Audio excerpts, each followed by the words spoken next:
సినిమాకి సంబంధించినటువంటి ఈ ఫంక్షన్కి నేను రావడం నాకు చాలా సంతోషంగా ఉంది. అది ఎవడైనా చెప్పేది నువ్వు చెప్పేదే ఉంది అనొచ్చు.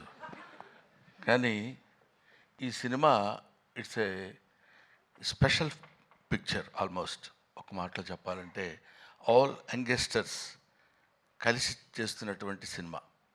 ముఖ్యంగా డైరెక్టర్ మురళి చాలా ప్యాషన్ ఉన్న డైరెక్టర్. ఈ సినిమాలో నాకు ఒక జడ్జి వేషం చేయించారు నా చేత.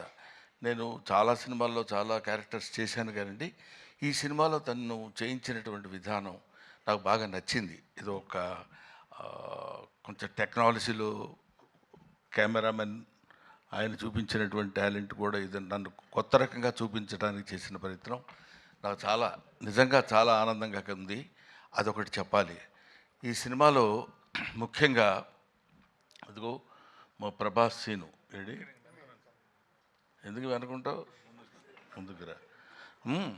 ప్రభాస్ సీను, ఇంకా కసిరెడ్డి, కసిరెడ్డినా కసిరెడ్డి రాజ్కుమార్, వీళ్ళు మన కామెడీకి సంబంధించినటువంటి వ్యక్తులు.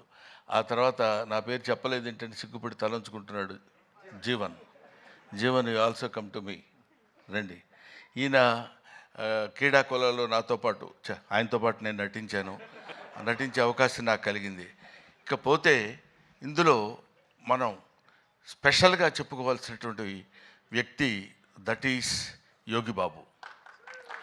యోగిబాబు ఆల్మోస్ట్ తమిళ చలనచిత్ర పరిశ్రమలో ఇవాళ ఆయనకున్న క్రేజ్ అంతా ఇంత కాదు, మనందరికీ తెలిసిందే. ఈయనతో అంటే ఎన్ని సినిమాలు హీరోలుగా చేశాను. ఈ మధ్య ఈయన హీరోగా చేసిన సినిమా కన్నడ సినిమా ఒకటి యాక్ట్ చేశాను నేను. అటువంటిది very quiet and calm going. చూస్తే కామెడీ చేస్తాడని ఎవడు అనుకోడు, అలా ఉంటాడు. కానీ he will perform the comedy to certain extent. అది ఇట్లాంటి గొప్ప గొప్ప వాళ్ళందరూ కలిసి, అంటే ఏజ్లో చిన్నవాళ్ళు కావచ్చు కోర్స్ నాకంటే, అందరూ ఏమండి 2020యా 220 అంట వీడిదుడు. కాబట్టి ఏమైనా ఇటువంటి నేను మొదటి నుంచి నేను ఆశించేది, నేను కోరుకునేది ఏంటంటే యంగ్స్టర్స్లో నుంచి ఒక అద్భుతాలు వస్తాయనే ఒక పిచ్చి నమ్మకం నాకు. వాళ్ళు రావాలి, వాళ్ళు అలా క్రియేట్ చేయాలి.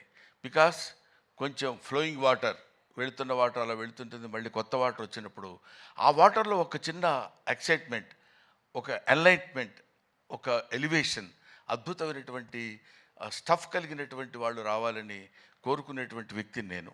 నాకు ఐ లవ్ ఇట్. కాబట్టి ఇటువంటి వాళ్ళలో చేస్తున్నటువంటి ఈ సినిమాలో నేను యాక్ట్ చేయాలనేటువంటి ఆలోచన నాకు రావడం, మొట్టమొదట నా దగ్గరికి వచ్చాడు నాతో సమానమైనటువంటి వ్యక్తి బాబీ. నాతో సమానమైన వ్యక్తి అంటే హైటు. ఆ తర్వాత అమర్, వేణు.